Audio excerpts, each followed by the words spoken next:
Henry and Gordon were lonely when Thomas left the yard to run his branch line. They missed him very much. They had more work to do and had to fetch their own coaches. The big engines thought they were too important to fetch coaches. James grumbled too. "We get no rest, we get no rest," they all complained. But the coaches only laughed. "You're lazy and slack, you're lazy and slack," they answered. Altogether, the engines were causing Sir Topham Hatt a great deal of trouble.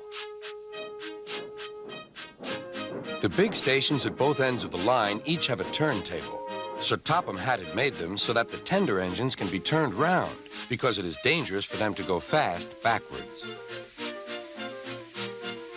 Little tank engines like Thomas don't need turntables. They can go just as well backwards as forwards. But to hear Gordon talk, you would have thought that Sir Topham Hatt had given him a tender just to show how important he was.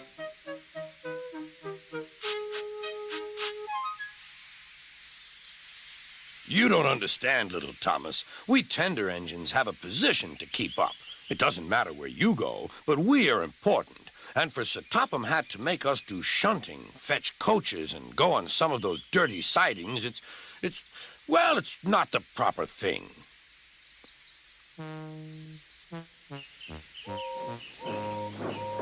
Thomas chuckled and went off with Annie and Clarabelle. "Disgraceful," Gordon hissed as he ran backwards to the turntable. The turntable was in a windy place close to the sea, and if he was not on it just right, he put it out of balance and made it difficult to turn. Today, Gordon was in a bad temper, and the wind was blowing fiercely. His driver tried to make him stop in the right place, but Gordon wasn't trying. The fireman tried to turn the handle, but Gordon's weight and the strong wind prevented him. "It's no good," they said at last. "Your big tender upsets the balance. If you were a little tank engine, you'd be all right. Now you'll have to pull the next train backwards." "Look," called some boys. "There's a new tank engine." "Oh, it's only Gordon back to front." "Hello," called Thomas. "Playing tank engines? Sensible engine. Take my advice. Scrap your tender and have a nice bunker." Gordon said nothing. Even James laughed when he saw him. "Take care," hissed Gordon. "You might stick too." "No fear," chuckled James. "I'm not so fat as you." "I mustn't stick," thought James.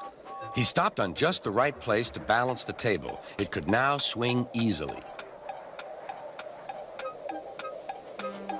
Gordon arrived in time to see everything. James turned much too easily. The wind puffed him round like a top. He couldn't stop.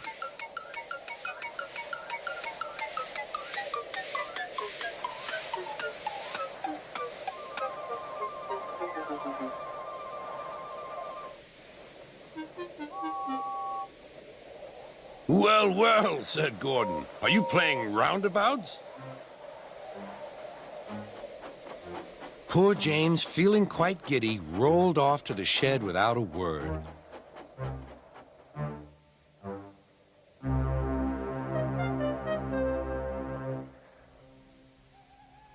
That night, the three engines had an indignation meeting. "It's shameful to treat tender engines like this." "It isn't amusing. It's precious half-wit bullshit. "Gordon has to go backwards, and people think he's a tank engine. James spins round like a top, and everyone laughs at us. And to add to that, Sir Topham Hatt makes us all shunt in dirty sidings. Ugh!" "Listen," said Gordon. He whispered something to the others. "We'll do it tomorrow. Sir Topham Hatt will look silly." The engines had decided to go on strike.